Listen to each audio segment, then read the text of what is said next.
darlings. Okay, let's get these things out of the system. When did doing YouTube became this hard?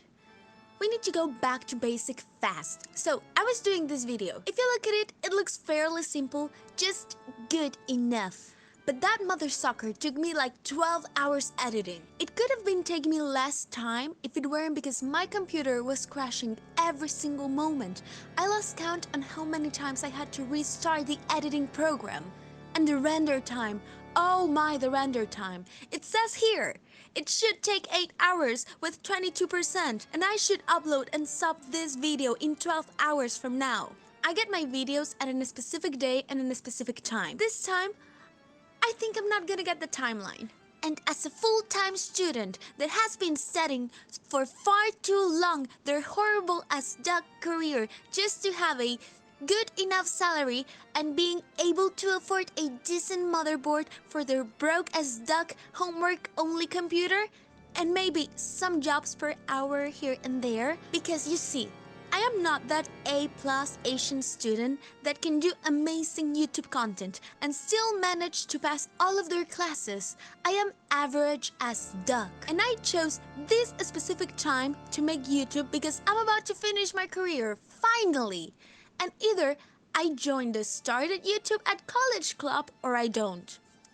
I've been studying for centuries with some hourly jobs here and there, and yet I cannot afford a decent computer. Can we just go back to the moments, Three Doors Down, story of a girl with some Sakura pictures in the background video? Now, to be successful, you need to be able to hire an entire film crew. I've been in the YouTube train far too long. I remember when YouTubers were bullied so hard because they hired editors. People got cancelled because their creative content is not their creations anymore. Apparently, some people got cancelled before cancelled culture even existed. And now we have some people hiring editors, cameramen, those big long audio sticks, and that is just basic in some places. I know. Some of them started with a webcam and it's been years of them doing the job and they grew their channel. But the standards they have raised are so high. New creators have to get into that same quality with the same starter backpack, a crappy family computer. Not only that, they have two options. Either bring a B-tier average quality 10-minute video or a S-tier god quality of less than 5 minutes. But for someone privileged who has no digital camera, no microphone, a shared computer, very high standards, and a shit ton of homeworks and tests, starting is such a problem. Not because there is a big amount of YouTubers, because we're all rooting for each other, but because people have new standards from growing with a channel, forgetting how new videos should look like.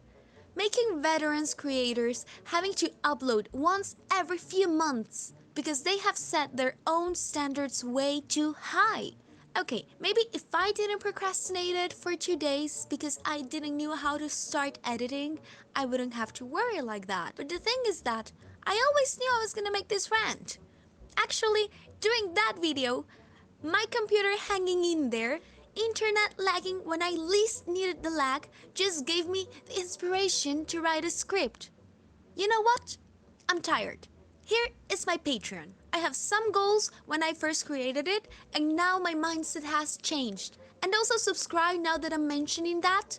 Be part of the darlings where dreams can come true sometimes but not always. And also, when did we all said that writing scripts was the thing to do?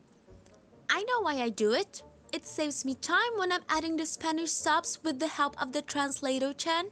And also, I am camera shy, so I speak more clearly because I only have to read. But some of them actually do it for real. I don't understand why. And how do they talk directly to the camera? Do they memorize all that? You know, hiring people is not the problem. That is actually an amazing thing. Creators are not bullied anymore because they have no time to edit and want to keep the schedule. They keep their sanity and it also creates jobs. Everybody wins. Legit. I love that. And we all know that something this generation of highly cultured and educated, sometimes master degree adult youngsters doesn't have is a stable, secure job and a house. But I'm here to tell you that it's okay to make audio-only videos with only anime characters as a background. Because by the time I am writing this script, I already have the next video written down and like 10 more ideas of videos written down, waiting just to get the spotlight. Because I have high standards on myself. But I have no equipment to get there yet. And I am making this voiceover while I am waiting for this video to actually happen. I was just testing the grounds from my original idea. And then I remember why I started doing only voiceover with anime characters. I am not there yet. And probably neither some of the new creators watching this, and that is okay. I am not saying to lower your standards, to bring your standards down. I am saying let's bring back the basic bitch. We all feel nostalgic watching.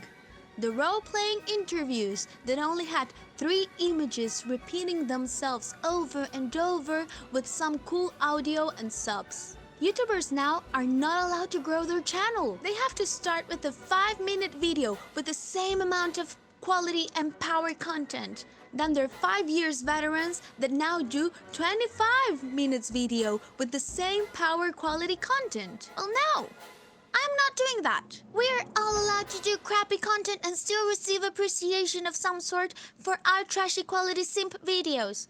I hope everybody's dream come true.